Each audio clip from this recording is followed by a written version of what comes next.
There is a book that does not wait on a shelf for you to find it. It finds you. And the moment it arrives, whether someone hands it to you, whether it falls open in a place you weren't expecting, whether you stumble across a passage that stops you mid-sentence and makes the room go quiet around you, that moment is not coincidence. It is not the random collision of your attention with a piece of paper. It is a gate opening. And the gate opened because something in you finally crossed a frequency threshold that made you visible to what was waiting on the other side. That is what this transmission is about. Not the book as an object, not the words on its pages as literature, but the precise mechanics of why certain texts arrive at certain moments, why the same book you might have held in your hands 5 years ago and put down without a second thought can arrive again now and detonate something in you that cannot be undetonated. Why the words haven't changed, but you have. Why this time you are ready to receive what you could not receive before. And why the fact that you are here, now, listening to this, is itself evidence that you are standing at a threshold that has been waiting for you to reach it. Your time has finally come. Not as a platitude, as a precise description of where you are in a sequence that has been unfolding longer than you've been paying attention to it. Let's begin at the beginning. There is a concept in quantum mechanics called resonance absorption.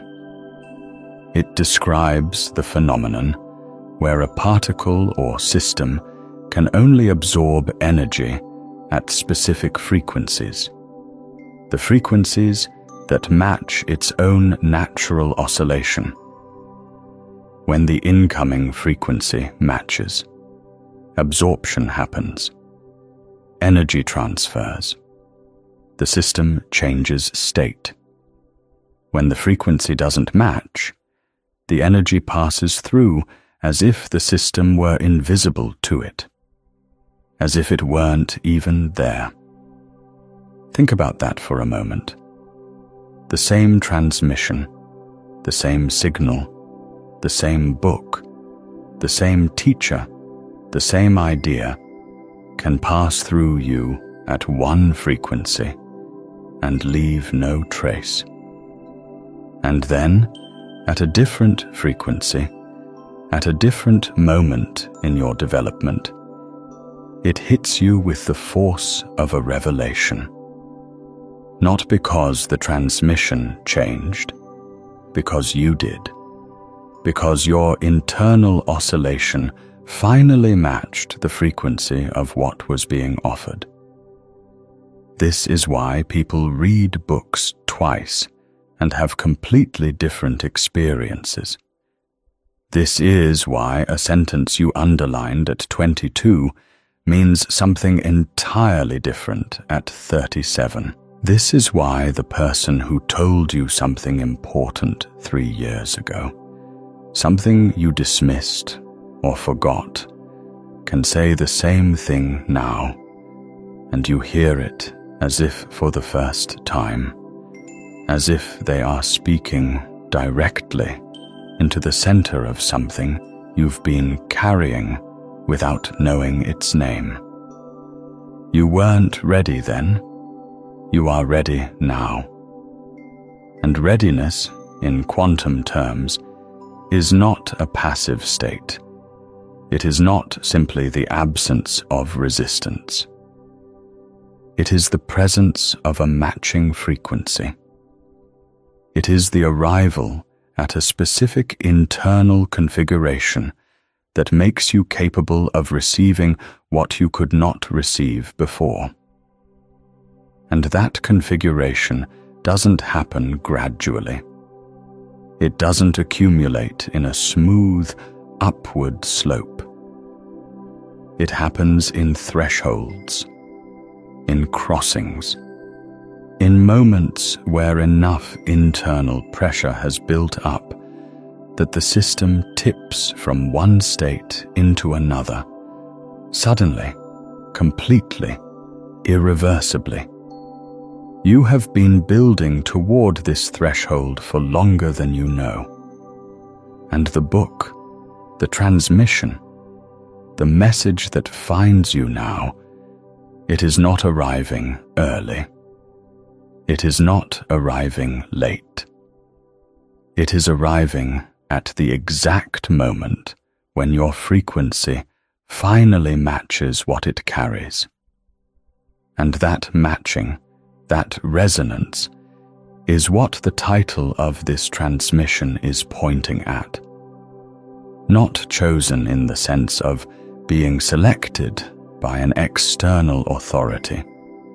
Chosen in the sense of having finally become the version of yourself that can receive what was always meant for you. Finally chosen means finally ready, finally arrived at the frequency where the gate opens. If this resonance absorption is landing for you as more than a concept, here is something I want to offer you. Have you spent years shielding yourself from other people's energy, boundaries, releases, energy clearings, and still wake at 3 a.m., running someone else's anxiety? Those tools treat it as outside you. It's not. Your nervous system has adjusted to every room for so long it forgot its baseline. The sealed timeline, a quantum guide to becoming untouchable by wrong frequencies, walks through the 5-step crossing: the adjusting pattern, the breaking point, the crossing itself, what stable feels like, and why old evidence shows up. Every tool you tried treated this as an outside problem. This one ends the adjusting pattern that made you a receiver in the first place. The longer you adjust, the harder it gets to come back to yourself. Open it tonight. It's in the pinned comment below. Now let's continue tracing the precise mechanics of how the book that is meant for you finds its way to you. Let's talk about what it actually means for a book to find you. There is a library in your life that you have been building without knowing it.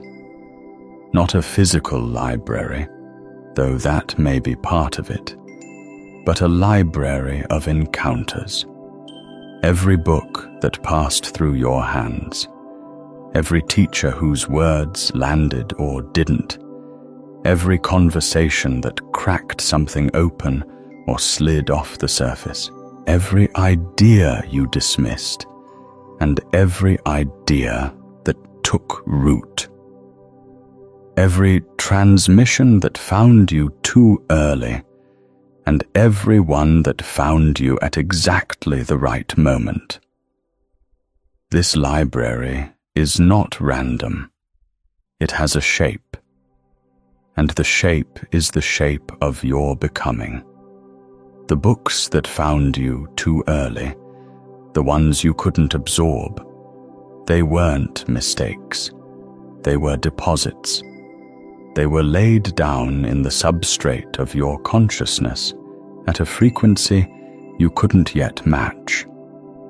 But they were there, waiting.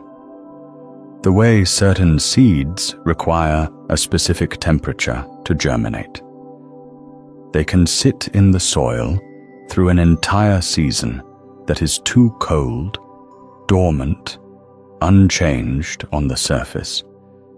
And then, when the temperature finally crosses a threshold, they activate.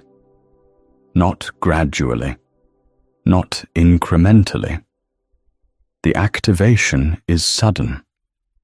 The crossing of the temperature threshold is the gate. You have seeds like this in you right now, ideas that were planted years ago that have been waiting for you to reach the temperature at which they germinate. And some of them are germinating right now.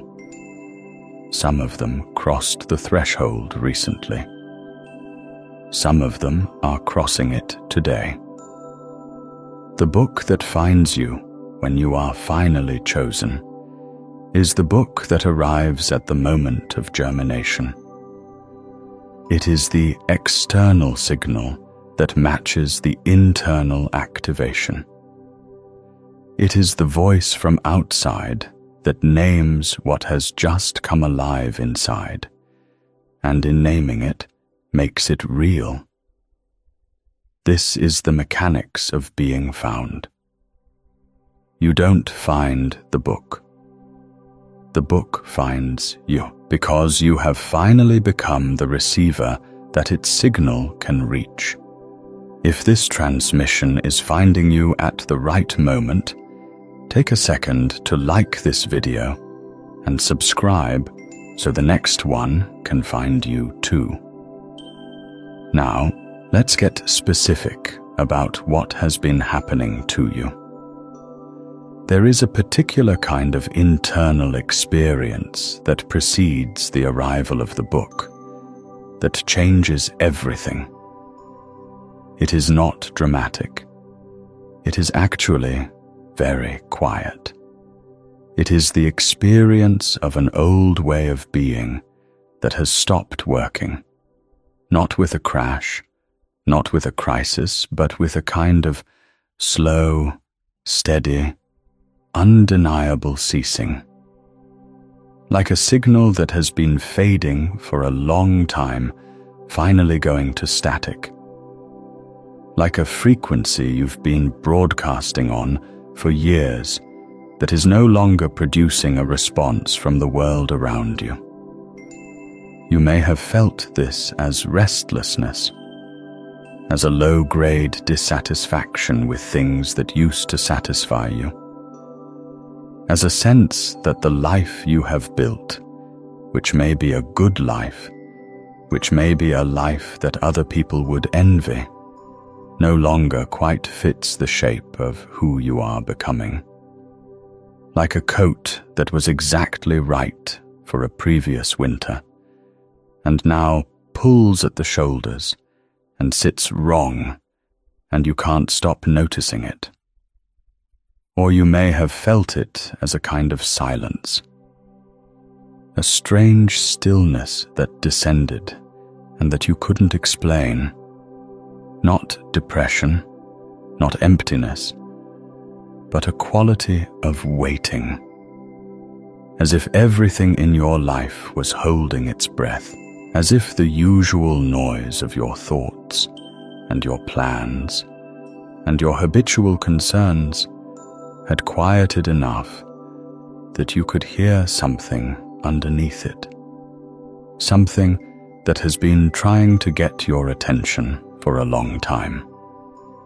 Or you may have felt it as a series of endings, things falling away, relationships completing, chapters closing, not always with pain, though sometimes with pain, sometimes with a clarity that surprised you, a recognition that something was finished, that it had served its purpose, that holding on would be the mistake, not letting go.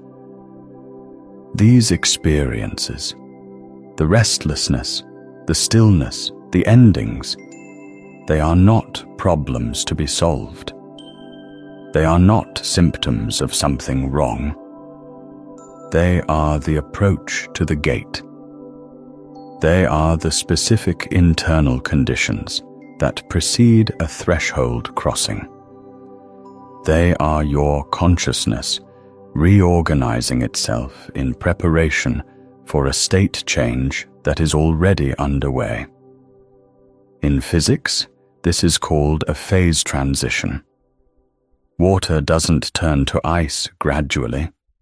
It supercools, dropping below the freezing point while remaining liquid, sometimes by several degrees, in a state of unstable equilibrium.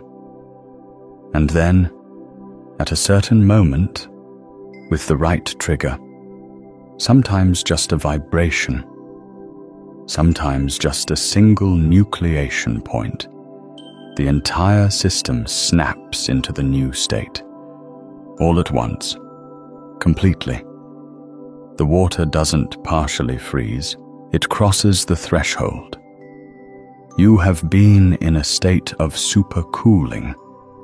You have been below the threshold of the new state, while still holding the form of the old one.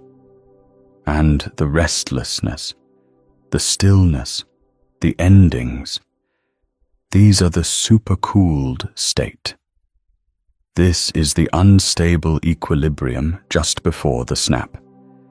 And the book that finds you now, the transmission that arrives at this exact moment, is the nucleation point. It is the single vibration that triggers the phase transition.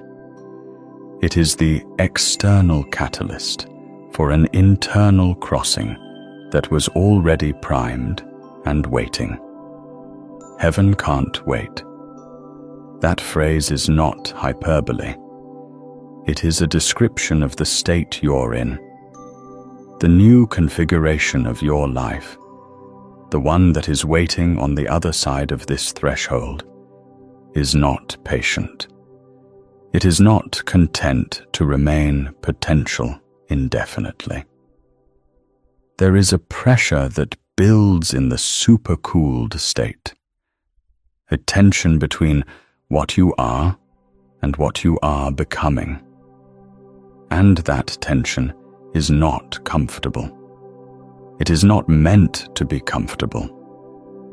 It is the pressure of a phase transition that needs to happen.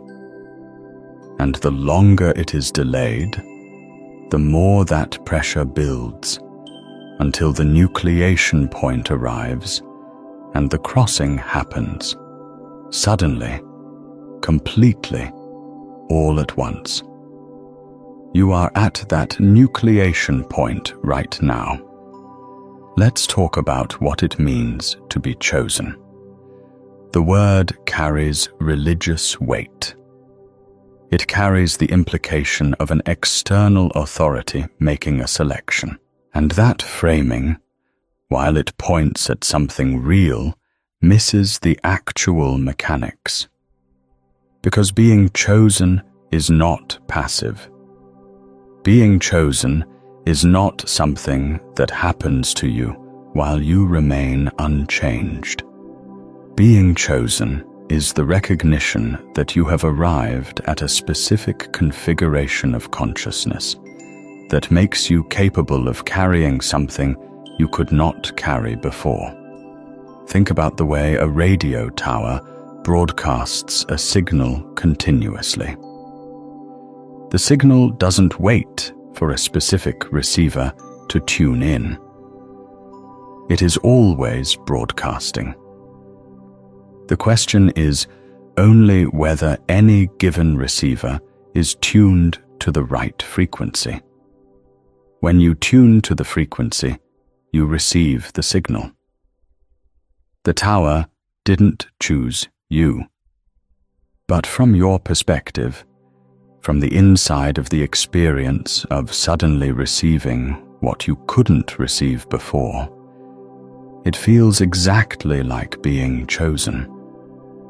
Because in a very real sense, you have been. Not by an external will, but by the logic of frequency matching. By the fact that you have finally become the receiver that this signal can reach. And here is what changes everything about that framing.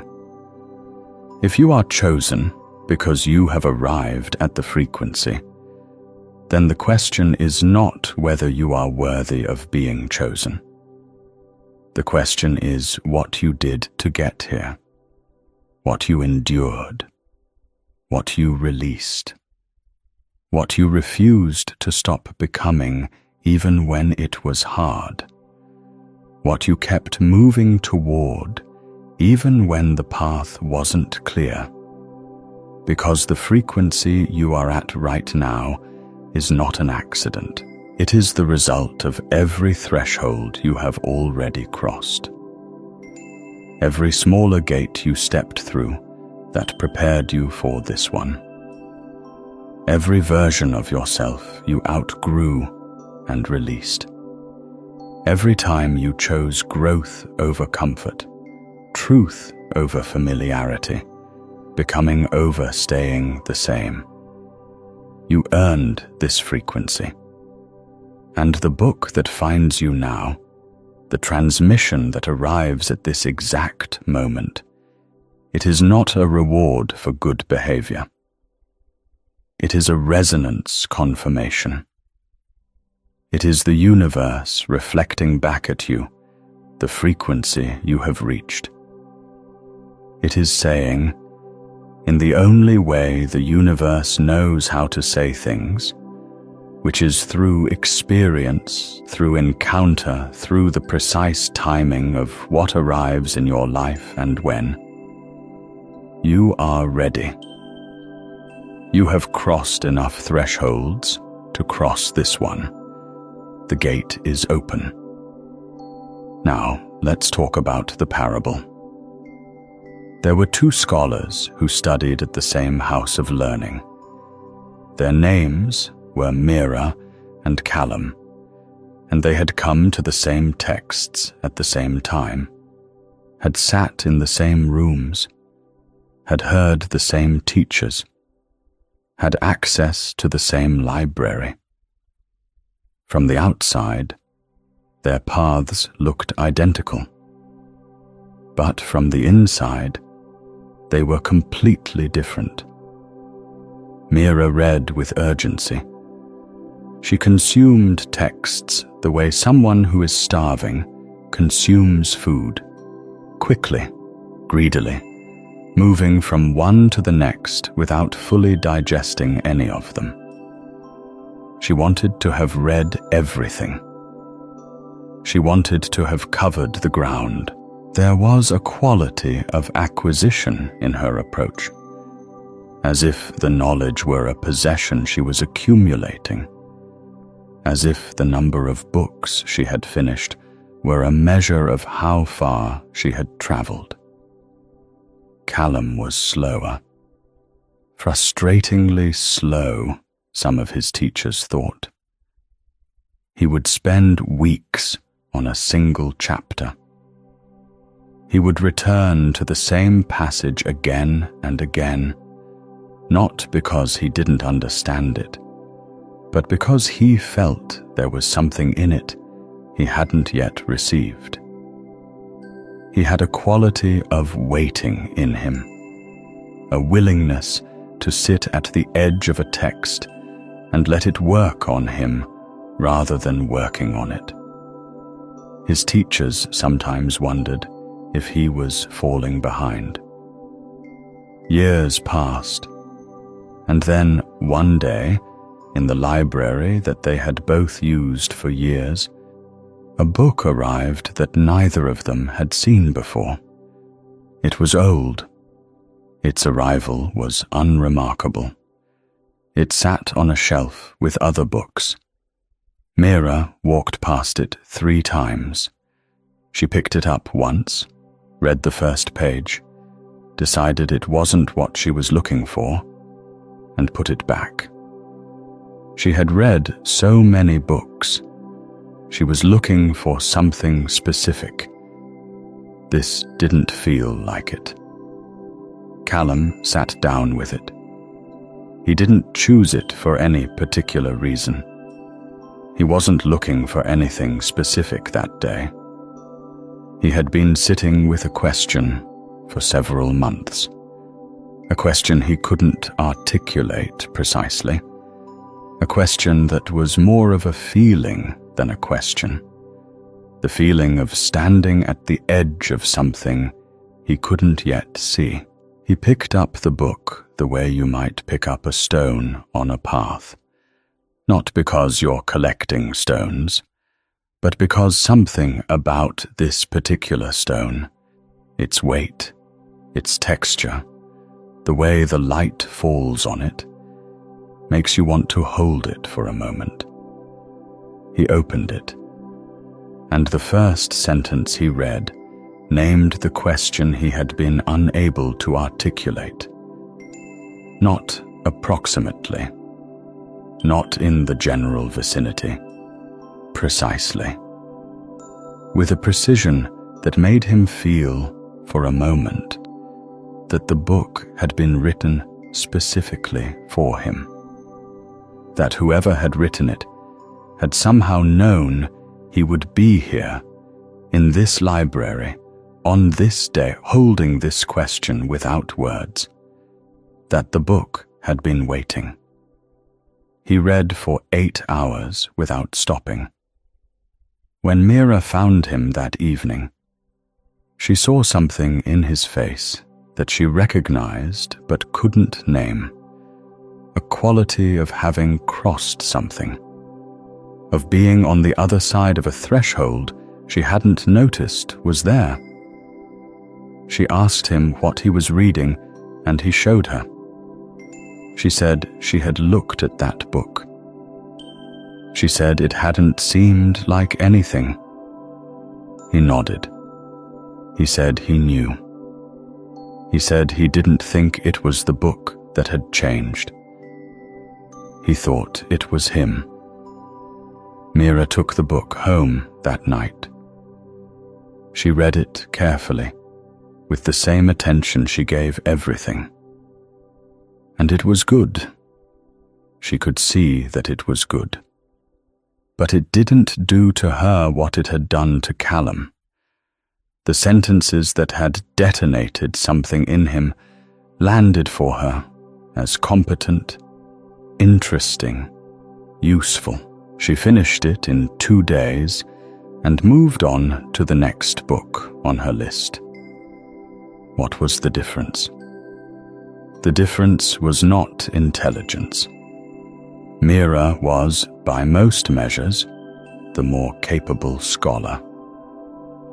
The difference was not effort. She had worked harder than almost anyone. The difference was the question.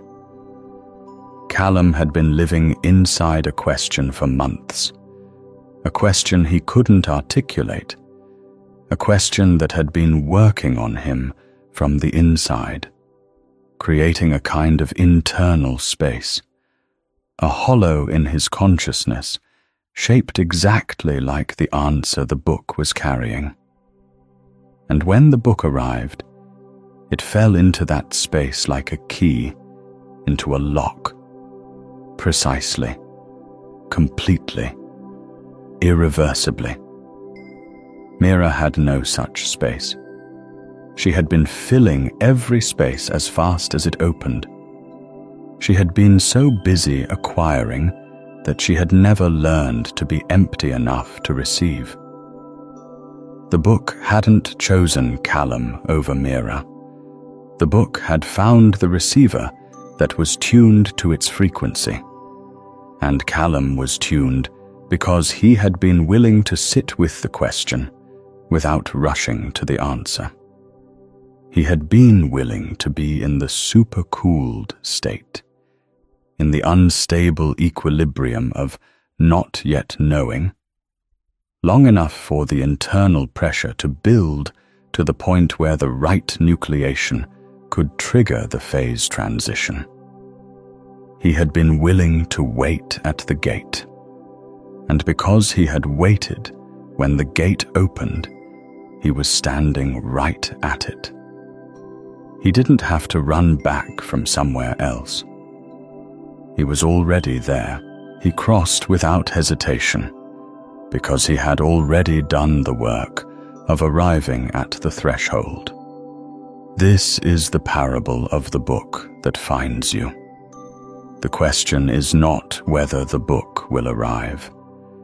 The question is whether you will be empty enough, present enough, tuned enough to receive it when it does. I want to pause here and ask you something. Has there been a moment in your life when you knew with absolute certainty that you had crossed a point of no return? A moment when everything shifted at once, when the old version of you completed and the new one became undeniable? Leave it in the comments. Not as a story to be analyzed, but as a marker. A record that you were here, at this frequency, at this moment. Let's talk about what it means to be empty enough. In the Zen tradition, there is a teaching about the full cup. You cannot pour tea into a cup that is already full. The cup must be empty to receive. This is usually taught as a lesson about intellectual humility, about not being so full of your own opinions that you can't receive new information. And that is part of it. But it is only part of it. The deeper emptiness is not the emptiness of having no opinions. It is the emptiness of having released the old state, of having allowed the previous version of yourself to complete, of having stopped trying to hold together a configuration that has already run its course. This is what the endings are for. The things falling away in your life right now, the chapters that are closing, the patterns that have stopped working. These are not failures. These are the cup emptying. These are your consciousness releasing the old configuration to make space for the new one. And the instinct, the very human instinct, is to resist this, to try to refill the cup as fast as it empties, to replace what is ending with something that looks similar, to stay in motion, to stay full, to avoid the discomfort of the in-between. But the in-between is the gate. The emptiness is the threshold. The stillness you've been feeling, the sense of waiting, the quality of being between two worlds, that is not a problem. That is the crossing. That is the supercooled state where the phase transition is primed and waiting for the nucleation point.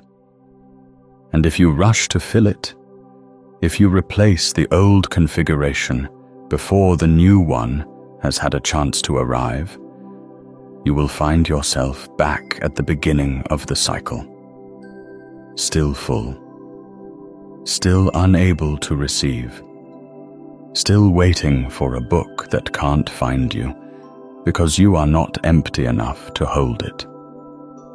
Heaven can't wait, and neither can you. But waiting is not the same as doing nothing. Waiting, in this sense, is an active practice. It is the practice of remaining present at the threshold without fleeing back to the familiar and without rushing forward into the unknown. It is the practice of holding the question without demanding the answer. It is the practice of being in the supercooled state without trying to force the phase transition before it is ready. This is the hardest thing, and it is the most important thing. Let's talk about the specific experience of being at this threshold right now. If you are here, if this transmission found you, then something in the last several months, or perhaps the last several years, has been preparing you for a crossing that is imminent. And there are specific signs of this preparation that you may recognize. The first sign is that the old map stopped working. You have a map of reality. Everyone does. It is the accumulated set of assumptions, strategies, and frameworks through which you navigate your life. Some of these came from your family, some from your culture, some from your own experience, some from the books and teachers and encounters that shaped you. This map has served you. It got you here.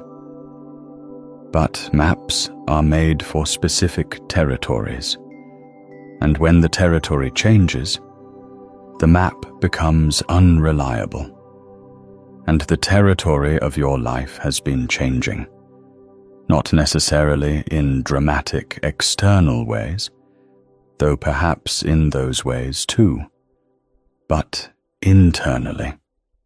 The territory of who you are has been shifting. The landscape of what matters to you, what you want, what feels true, has been changing in ways that your old map doesn't account for. And you have been noticing, with increasing frequency, that the map and the territory no longer match, that you keep arriving at places the map didn't predict, that the routes the map suggests lead somewhere other than where you want to go. This is not a failure of the map. The map was accurate for a previous version of the territory. It is simply that you have crossed enough thresholds that the territory has changed, and a new map is needed. And the book that finds you now, the transmission that arrives at this exact moment, it is not more information to add to the old map. It is the new map. It describes a territory that the old map didn't know existed. And when you receive it, when you actually receive it rather than just reading the words, the old map becomes unnecessary. Not wrong exactly, just superseded, just no longer the map you need for where you are going. The second sign is that your questions have changed. A few years ago, you were asking certain kinds of questions. Questions about how to get somewhere. Questions about what to do. Questions about how to make things work. These are good questions. They are the questions of someone who is navigating a known territory with a map. But lately, the questions have been different, deeper, less answerable by the usual methods. Questions like, what is this actually for? Questions like, who am I when I'm not performing the version of myself that other people know? Questions like, what would I do if I weren't afraid?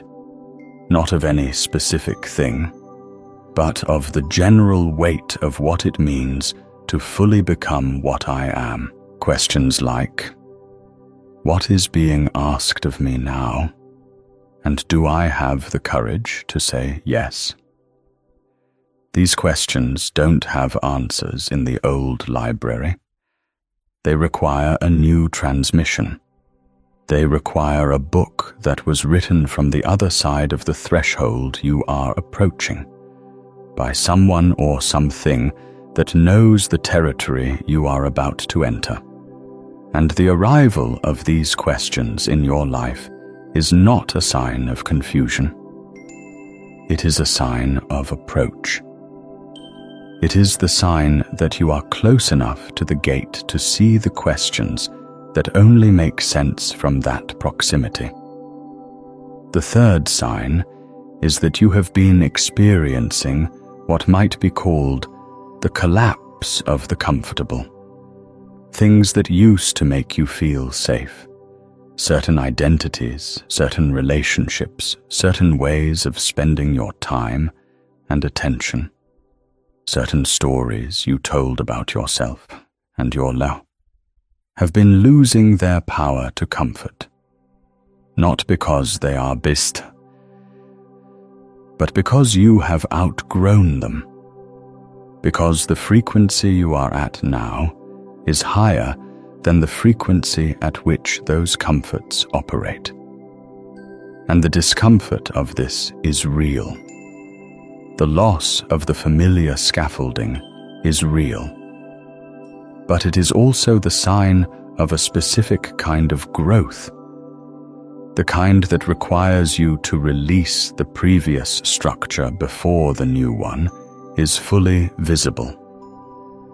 This is the most disorienting phase of any threshold crossing, because you are no longer held by the old structure, and the new structure has not yet materialized.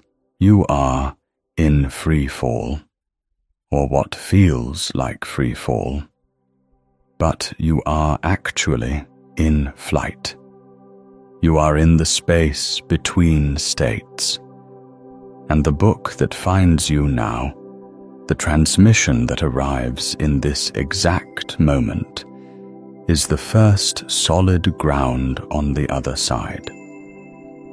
It is the thing your foot lands on when you step through the gate. Think about where you are standing right now in your own life.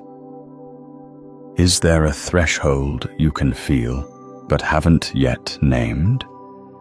A gate that has been open longer than you've been willing to admit? Tell me in the comments what it feels like from the inside, because someone else reading your words may recognize their own crossing in yours. Let's talk about what is on the other side, because the gate is not just an ending. It is a beginning, and the beginning is specific. It is not a vague promise of something better. It is a precise new configuration of consciousness that becomes available to you on the other side of this crossing. The first thing that changes is your relationship with time. On this side of the gate, time is experienced as pressure. There is never enough of it. It is always running out. The future is a place where things might go wrong, and the past is a place where things did go wrong, and the present is a thin, anxious strip between two kinds of threat. This relationship with time is not a personality trait. It is a frequency. It is the frequency of a consciousness that is operating below its threshold, that is holding a configuration it has already outgrown, that is expending enormous energy, maintaining a state that is no longer natural. On the other side of the gate, time changes. Not because you have more of it, but because your relationship with it shifts from pressure to presence. The urgency that was anxiety becomes the urgency of aliveness. The sense of running out of time becomes the sense of being fully in time, of being here, now, in this moment, which is the only moment that the crossing ever happens in. Because the gate is always in the present. It is never in the past. which is already crossed. It is never in the future, which is not yet here. It is here, now. And on the other side of the crossing, you live in the now with a fluency you couldn't access before, not as a practice, as a natural state. The second thing that changes is your relationship with your own authority. On this side of the gate, authority is something that comes from outside, from credentials, from approval, from the validation of people who you have decided are qualified to tell you whether you are on the right track. And this is not a weakness. It is the appropriate orientation of a consciousness that is still in formation, that is still learning from the structures that preceded it. But at a certain threshold, the orientation needs to flip. The authority needs to move from outside to inside. Not arrogantly, not in a way that dismisses external wisdom, but in the sense that you become the primary reference point for your own life. You become the one who knows, not the one who is waiting to be told. The book that finds you when you are finally chosen is often the book that makes this flip. It is the book that speaks to you, not as a student who needs to be taught, but as a knower who needs to be reminded. It does not give you new information so much as it articulates what you already know at a depth that your surface mind hasn't been able to access. And in articulating it, it hands the authority back to you. It says, "You already knew this. You have always known this." The crossing is not into new knowledge. It is into the full ownership of what you already carry. The third thing that changes is your relationship with your purpose. On this side of the gate, purpose is often experienced as something you are searching for, something outside yourself that you need to find, or earn, or be assigned, something that will tell you what you are for. And this search can go on for years, for decades, consuming enormous energy and producing enormous frustration, because it is oriented in the wrong direction. Purpose is not something you find. Purpose is something you become. It is not a destination. It is a frequency. It is the natural expression of the consciousness you are when you are operating at your full capacity. When you have crossed enough thresholds that the accumulated weight of who you are not has been released, and what remains is the clean signal of who you actually are. On the other side of the gate, the search for purpose ends, not because you have found it, but because you have become it. You are no longer looking for what you are for. You know, not as an intellectual conclusion, as an embodied certainty, as the quiet, unshakable knowing of a consciousness that has crossed enough thresholds to arrive at itself. This is what heaven can't wait for. This is what has been pressing on the other side of the gate. Not a reward, not a destination, but the version of you that is ready to stop searching and start being. The version that knows, the version that has arrived. Now let's do the practice. This is a threshold crossing practice and it is specific to what you are facing right now, not a generic visualization, not a breathing exercise borrowed from another context. This practice is designed for the exact moment you are in, the moment just before the crossing, the moment when you are standing at the gate and the gate is open, and the only thing left is the step. Find a position where you can be still, not rigid, not effortful, just still. The kind of stillness that is not the absence of movement, but the presence of attention. The kind of stillness that the surface of water has just before it reflects something clearly. Now, bring to mind the thing in your life that has been ending. Not with grief, not with analysis, just with recognition. The chapter that has been completing, the pattern that has been releasing, the version of yourself that has been receding. Let it be present without trying to hold it or hurry it along. Just let it be what it is. An ending, a completion, a gate closing behind you that has already closed, even if you haven't fully acknowledged it yet.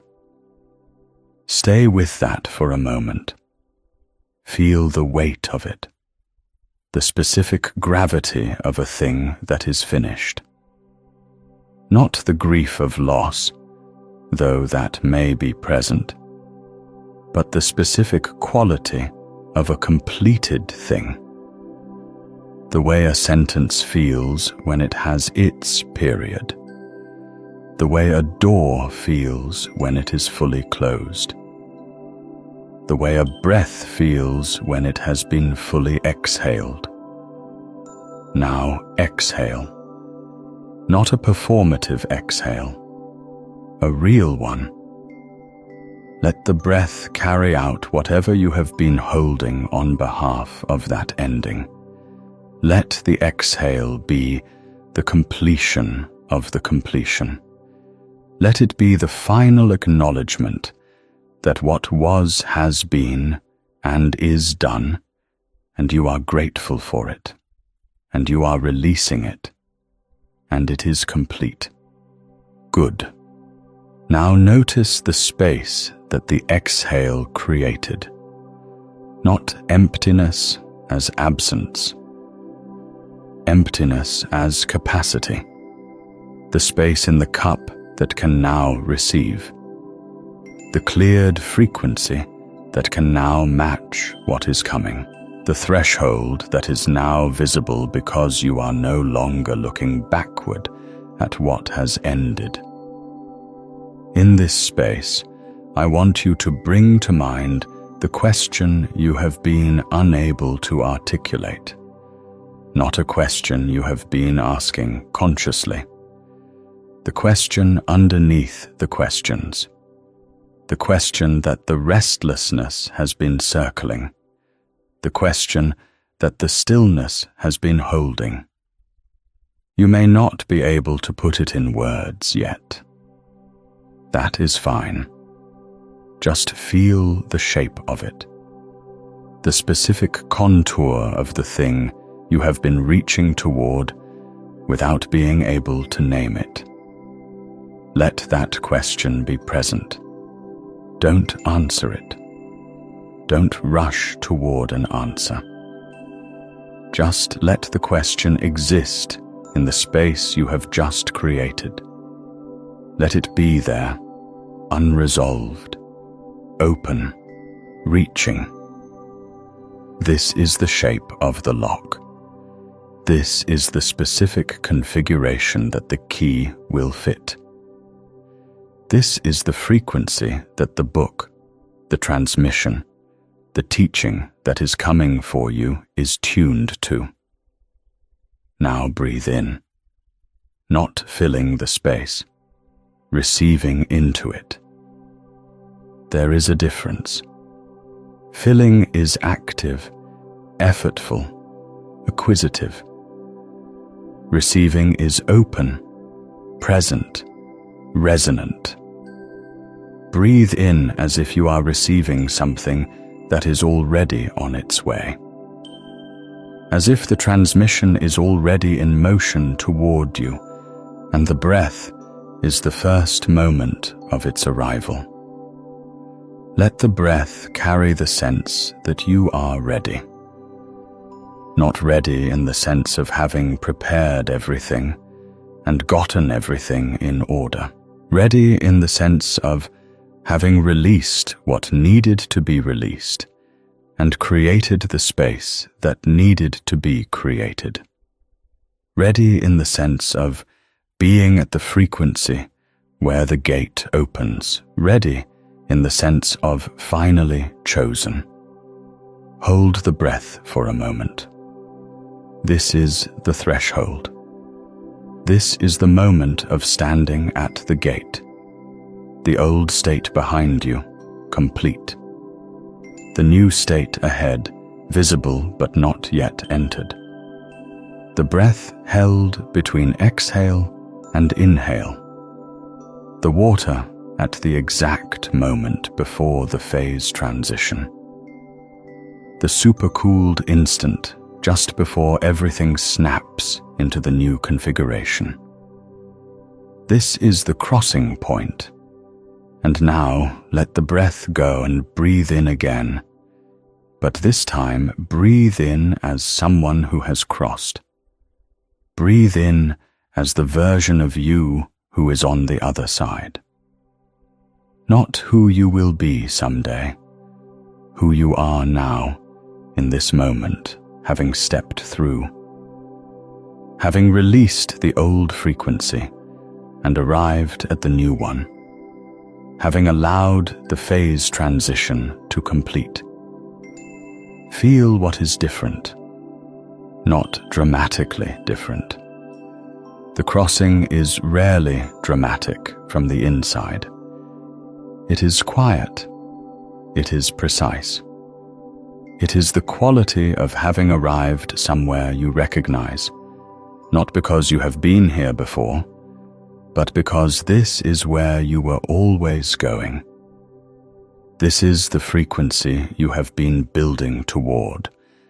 This is the configuration that the whole preceding sequence of your life was preparing you to reach. You are here. Breathe here for a moment.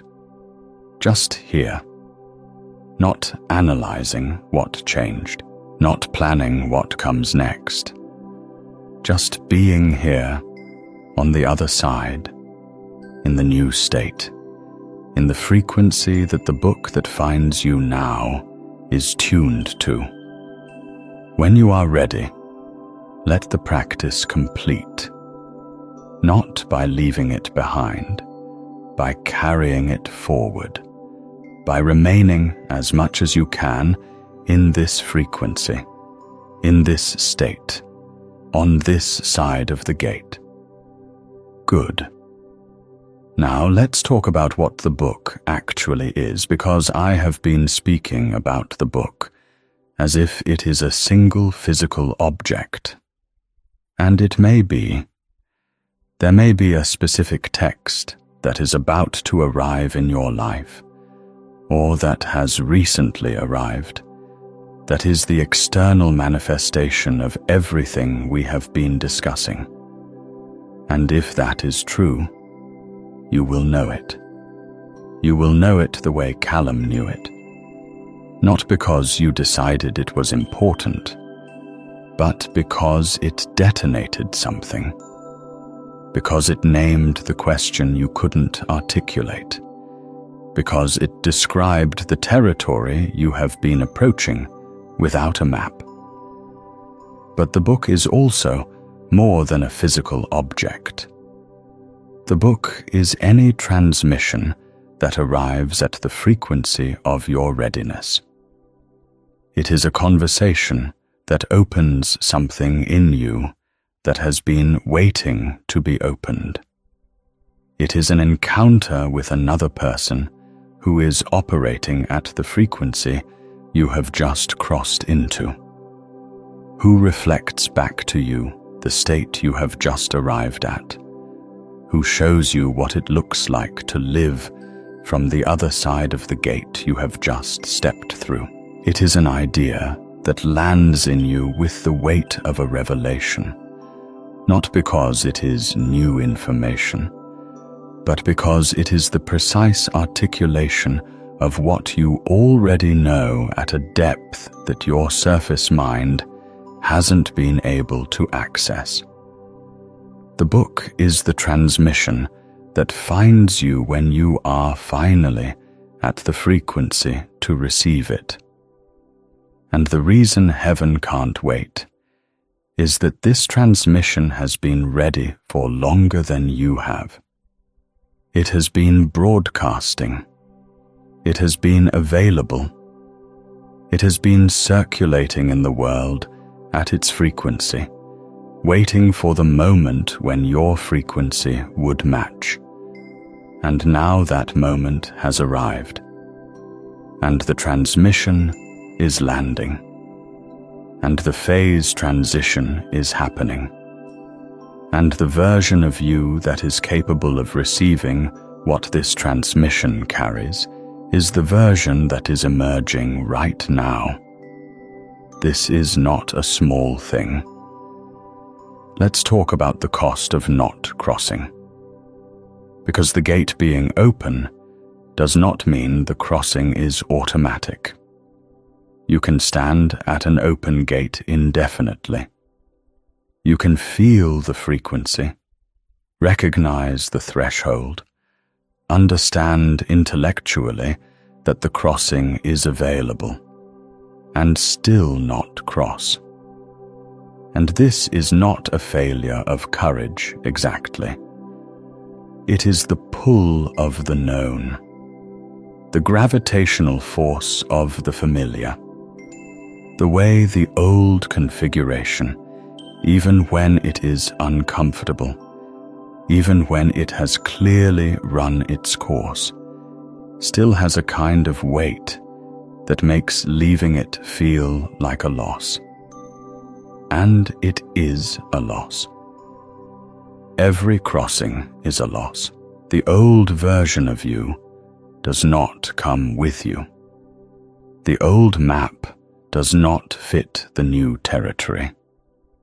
The old comforts do not operate at the new frequency. There is a real cost to crossing, and the mind that is trying to keep you safe will present this cost to you in vivid detail while quietly obscuring the cost of not crossing. But not crossing has a cost too. In physics, there is a concept called hysteresis. It describes the way that a system that has been pushed past a threshold does not simply return to its previous state when the pressure is released. It remains in the new state, or it requires a much greater force to push it back than it took to push it forward. In other words, once you have crossed a threshold, the territory changes. The old state is not simply waiting for you to return to it. It has collapsed. The superposition has resolved. You can't go back to being both the old version and the new version simultaneously. You are already in the new frequency, whether you acknowledge it or not. And here is the cost of not crossing. You are already in the new frequency, but you are refusing to live from it. You are carrying the new state while performing the old one. You are operating at the new frequency while trying to broadcast on the old one. And this split, this internal contradiction, between what you have become and what you are pretending to still be is exhausting. It is the source of a very specific kind of fatigue that is not physical tiredness. It is the fatigue of maintaining a false configuration, of holding together a version of yourself that no longer corresponds to the frequency you are actually at. This is why heaven can't wait. Because the longer you delay the crossing, the more energy it costs to maintain the split. And the energy that goes into maintaining the split is energy that cannot go into living from the new state, into receiving what the new frequency makes available, into meeting the book that is already tuned to you, into becoming what you have already, at the level of frequency, already become. The gate is open. The crossing is available. The transmission is here. The only question is whether you will step through.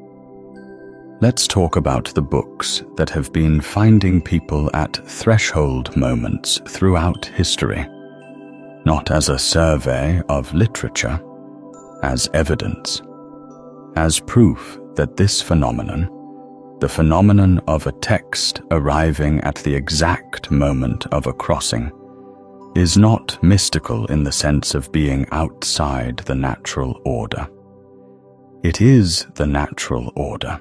It is what happens when a transmission is at the right frequency and a receiver has crossed the threshold of readiness. Think about the accounts you have heard, or perhaps experienced yourself, of a person in the depths of a crisis, a real crisis, the kind where the old configuration has not just become uncomfortable, but has completely collapsed, where the old map has failed so thoroughly that there is no longer any pretending it works, who reaches for a book in desperation and finds in it exactly the transmission they need. Not approximately, exactly. As if the book were written for this moment, as if whoever wrote it knew they would be here, in this crisis, at this threshold, holding this question. This is not coincidence. It is resonance absorption. The crisis is the phase transition. The collapse of the old configuration is the emptying of the cup. The desperation is the readiness. And the book that arrives in that moment arrives because the receiver has finally, through the pressure of the crisis, been pushed past the threshold of the frequency at which the book broadcasts. The crisis was the gate. And this is why some of the most profound threshold crossings in human history have been preceded by what looked like catastrophe. Not because catastrophe is necessary for growth, but because catastrophe is one of the most reliable ways of emptying the cup, of forcing the release of the old configuration, of creating the supercooled state in which the phase transition can happen, of pushing the system past the threshold of the old frequency and into the new one. You may not be in a crisis. Your threshold may have been reached not through catastrophe, but through a long, patient, quiet accumulation of growth. Through the slow, steady raising of your internal frequency over years of choosing growth over comfort, truth over familiarity, becoming over staying the same. And if that is the case, the crossing will be quieter, less dramatic, but no less real, no less complete. The gate opens regardless of how you arrived at it. Now, let's talk about what you do with the book once it finds you. Because receiving a transmission is not the same as integrating it. The phase transition is the crossing. But the arrival on the other side requires a different kind of work. The work of learning to live in the new state, of mapping the new territory, of building the new structures that the new frequency makes possible and necessary. The first thing you do is you slow down. This is counterintuitive. The crossing can feel like an acceleration, like a sudden clarity that makes you want to move quickly, to act on everything at once, to rebuild from scratch, to announce to everyone around you that you have changed. And while the clarity is real, the urgency of acting on it immediately is often the old pattern in new clothing. The pattern of filling the space before you have fully received what is in it. The pattern of moving forward before you have fully arrived. Slow down. Let the transmission land. Let the phase transition complete. Let the new state settle into its natural configuration before you start building from it.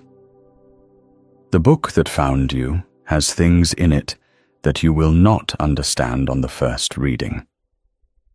Things that will open further as you continue to live in the new frequency. Things that will become clear not through more analysis, but through more time spent in the state that the crossing has delivered you into. Read it again, slowly, the way Callum read, not to cover the ground, to receive what is there. The second thing you do is you resist the impulse to immediately translate the crossing into content for others. This is another counterintuitive instruction, because the impulse, when you have crossed a threshold, is to share it, to tell people what you found on the other side, to become a guide for others who are still on the other side of the gate you just crossed. And this impulse is good. It is generous. It comes from a real place. But if it happens too quickly, before the new state has fully consolidated, before the new frequency has become your natural operating frequency, rather than a peak state you occasionally access, it can actually interrupt the integration. It can pull you back into the role of translator before you have finished being the receiver. Let the crossing complete before you begin to guide others through it. This is not selfishness. It is the preparation that makes the guidance real rather than performed. It is the difference between Callum speaking about what he found in the book, after months of living with it, and a person who just finished the first chapter telling everyone they know what it means. The first is transmission. The second is information. And the world already has enough information. What it needs is transmission. What it needs is people who have actually crossed, who speak from the other side, whose authority comes not from having read about the threshold, but from having stood at it and stepped through. The third thing you do is you update your map. The new territory requires a new map, and the new map is built from the new state, from the new frequency, from the new questions that become available to you on the other side. Not from the old questions asked in new ways, from genuinely new questions. Questions that you couldn't ask before because you weren't at the frequency where they arise. Let the book that found you be the beginning of the new map, not the whole map. It is the first solid ground. It is the nucleation point, but the territory on the other side of the gate is vast, and the map will be built over time, through living in the new state, through the new encounters that the new frequency makes possible, through the new books that will find you at the new thresholds ahead. Because this crossing is not the last one. Every threshold you cross reveals the next threshold. Every gate you step through opens a view of the next gate. This is not a warning. It is a description of the nature of consciousness. It does not arrive at a final destination.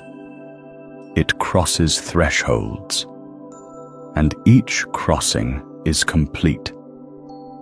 Each arrival is real. Each new state is genuinely new, genuinely different from the previous one, genuinely worth the crossing. You are not on a journey that ends. You are on a journey that deepens. And the book that finds you now is the book for this threshold, the one that names the question you have been carrying, the one that describes the territory you are entering, the one that speaks to you from the other side of the gate you are crossing right now, in this moment, in this transmission. Let's talk about the specific quality of recognition that happens when the right book finds you at the right moment, because it is distinctive. It is unlike any other reading experience. And if you have had it, you know exactly what I am describing. And if you haven't had it yet, this description will prepare you to recognize it when it arrives. The first quality is that the words seem to be about you specifically, not in the sense of autobiography, in the sense of precision. The book describes something you have been experiencing in a way that is more accurate than you could have described it yourself. It names something you have been unable to name. It articulates something you have been feeling at a depth that your surface mind hasn't been able to access. And the experience of this is strange, almost uncanny, because you know the book was not written about you. You know the author didn't know you. And yet the precision of the match between what the book says and what you have been experiencing is so exact that it creates a momentary vertigo, a sense of the boundary between inside and outside becoming permeable. This is resonance. This is what it feels like from the inside when the frequencies match. The second quality is that the reading is not effortful. Not because the material is simple. It may be complex. It may be dense. But the effort is not the grinding effort of trying to understand something that is not quite landing. It is the effortless effort of receiving something that is already at your frequency. It is the difference between trying to push a door that is locked and pushing a door that is already open. The same motion, entirely different experience. The locked door requires force. The open door requires only the intention to cross. When the right book finds you at the right moment, the reading has the quality of the open door. The third quality is that you keep stopping, not because you are confused, because you need to sit with what you have just received, because a sentence has landed with such precision that you need to let it reverberate before you can move on, because the book is doing something to you that you don't want to interrupt.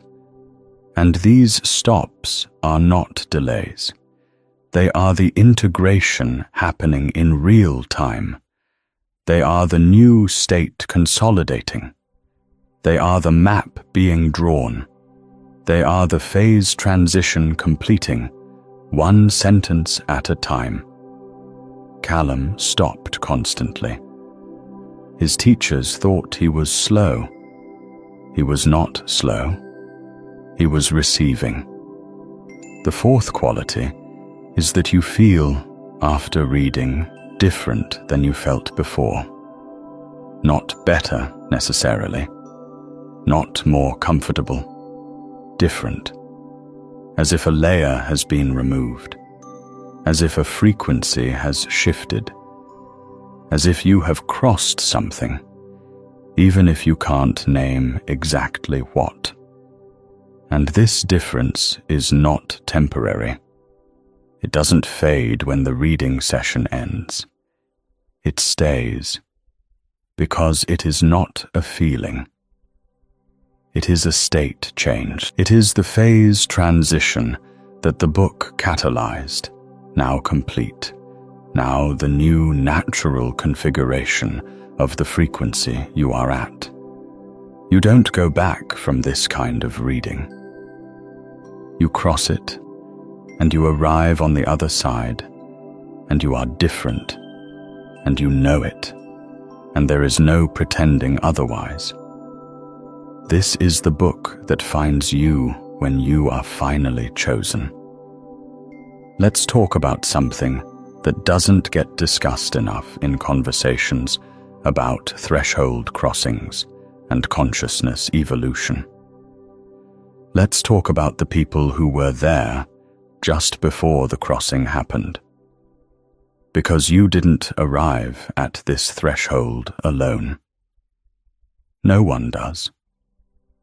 There were people who held space for you during the approach.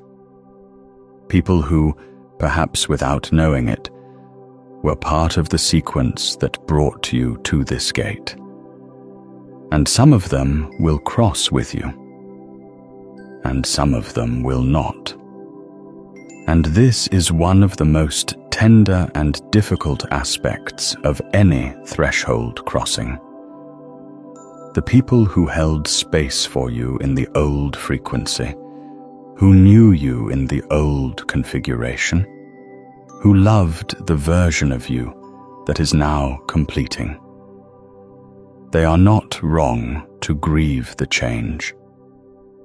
They are not wrong to feel the distance that opens when you cross a threshold they have not yet crossed. The frequency you are at now is genuinely different from the frequency you were at when those relationships were formed. And some relationships will stretch to accommodate the new frequency, and some will not. This is not a reason to delay the crossing, but it is a reason to cross with gratitude, with recognition of what was given, with the understanding that the people who held you in the old configuration were not obstacles. They were part of the sequence. They were part of what built you to the frequency you are now at. And the way you honor them is not by staying at the old frequency to remain recognizable to them. The way you honor them is by completing the crossing they helped prepare you for, by becoming what the accumulated weight of their love and their challenges and their presence in your life was building you toward. You honor the people who walked with you to the gate by stepping through it. And sometimes, unexpectedly, they step through too. Not because you pulled them, not because you convinced them, but because your crossing changed the frequency of the space around you, and that change was the nucleation point for a phase transition that was already primed in them.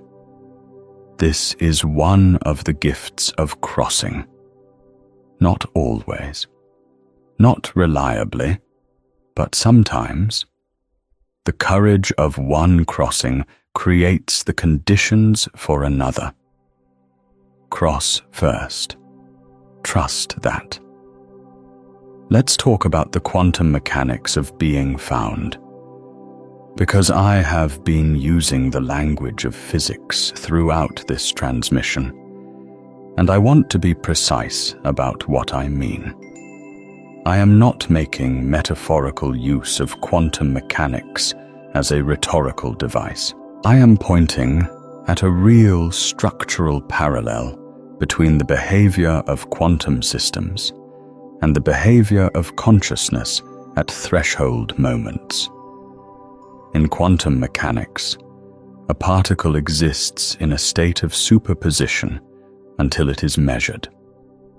In superposition, it holds multiple possible states simultaneously. It is, in a precise technical sense, not yet resolved into a single definite state. It is the wave function, the distribution of probabilities, not the particle, the definite outcome. And the measurement, the interaction with another system, is what collapses the superposition into a single definite state. This is exactly what happens at a threshold crossing. Before the crossing, you are in a kind of superposition. You are simultaneously the old version and the new version. You are holding multiple possible states, the state of staying, the state of crossing, the state of the old frequency, the state of the new frequency. You are the wave function, not yet resolved into the definite state. And the book that finds you, the transmission that arrives at your frequency, the encounter that names the question you have been unable to articulate. This is the measurement. This is the interaction that collapses the superposition into a single definite state. And once the collapse happens, the superposition is gone. The wave function has resolved. You are no longer both the old version and the new version. You are the new version. The old state has collapsed. There is no going back. This is not a metaphor. This is the structure of how consciousness changes at threshold moments. The superposition is real. The collapse is real. The irreversibility is real. And the book that finds you is the measurement that triggers the collapse. But here is the part that the metaphor usually leaves out. In quantum mechanics, the measurement doesn't create the state it measures. The particle doesn't become a specific state because the measurement decided to put it there. The measurement reveals the state that the wave function was always going to collapse to, given its specific configuration. The measurement is the occasion of the collapse, not the cause of the state. In the same way, the book that finds you doesn't create the version of you that emerges on the other side of the crossing. It reveals it. The new state was always the natural resolution of the wave function you have been. The crossing was always where you were going. The book is the occasion of the collapse, the nucleation point of the phase transition, the measurement that resolves the superposition. But the state it reveals is the state that was always there, waiting in the wave function, waiting for the moment when the right interaction would allow it to become definite. This is what it means to be finally chosen. Not selected from outside, revealed from inside. The version of you that is on the other side of this threshold was always in the wave function. It was always one of the states you were carrying. And the crossing is not the creation of something new. It is the collapse of the superposition into the state that was always the most probable, the most natural, the most aligned with the frequency you have been building toward. You were always going to arrive here. The book just made it definite. Let's talk about what you carry forward.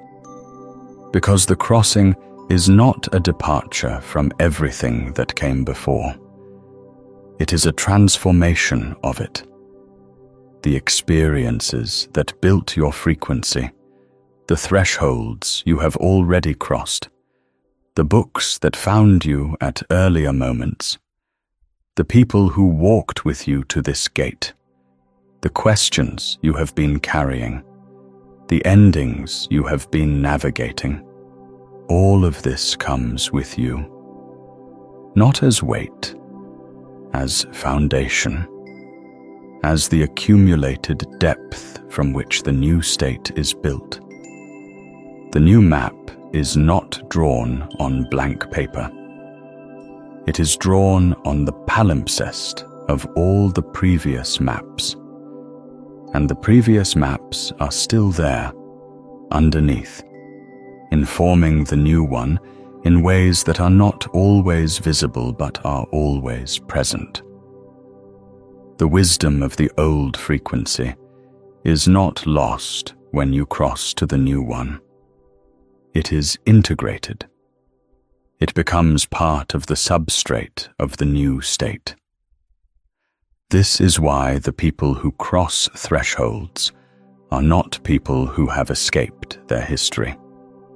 They are people who have fully integrated it, who have allowed every previous version of themselves to complete and contribute to the current one, who carry their past not as a burden, but as a library, as a resource, as the specific, accumulated, irreplaceable experience of being this particular consciousness, crossing these particular thresholds, arriving at this particular frequency. You bring all of it with you. And the book that finds you now, the transmission that arrives at this exact moment, it speaks to all of it. It speaks to the full depth of what you have accumulated, not just to the surface of your current questions, to the depth of the entire sequence that has brought you to this gate. And that is why it lands the way it lands. That is why it has the weight of a revelation. Not because it is telling you something you didn't know, but because it is speaking to the full depth of what you already know, at a level that your surface mind has not been able to access.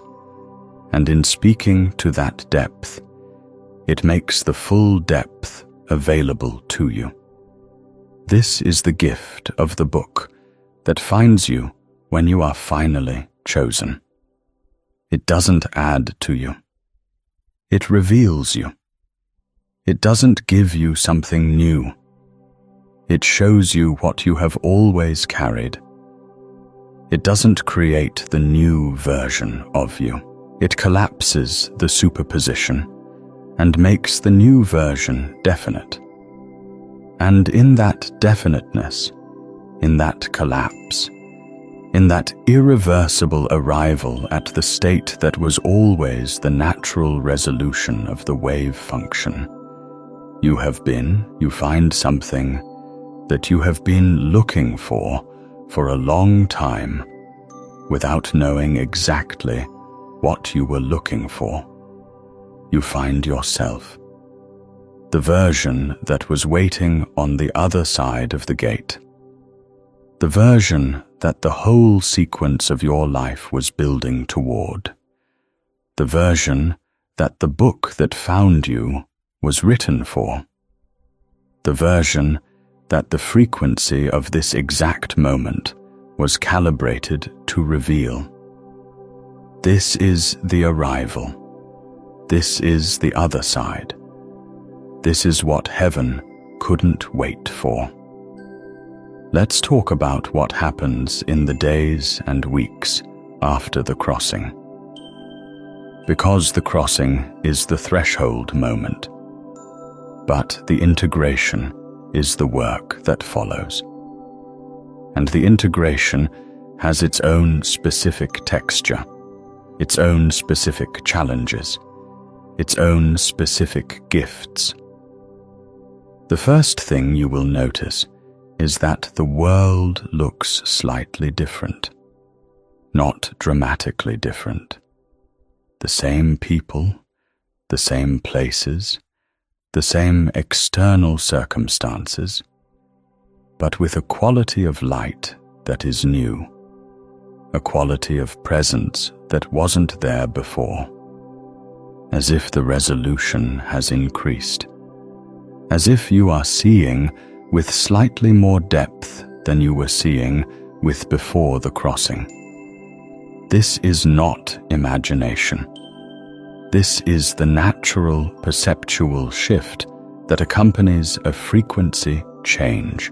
The new frequency makes certain things visible that the old frequency filtered out. Certain qualities of experience that were present but inaccessible become available. Certain connections between things that seemed separate become apparent. You will see more. The second thing you will notice is that some of your old strategies will feel strange. Not wrong, necessarily, just no longer quite the right tool for the territory you are in. The strategies that worked at the old frequency, the ways of managing, of coping, of navigating, of relating. Some of these will feel like using a hammer to do the work of a key. They are not wrong. They were right for the old territory. But the new territory requires new tools. And the process of discovering what those new tools are, of building them, of learning to use them, is part of the integration. Be patient with this. The new tools take time to develop.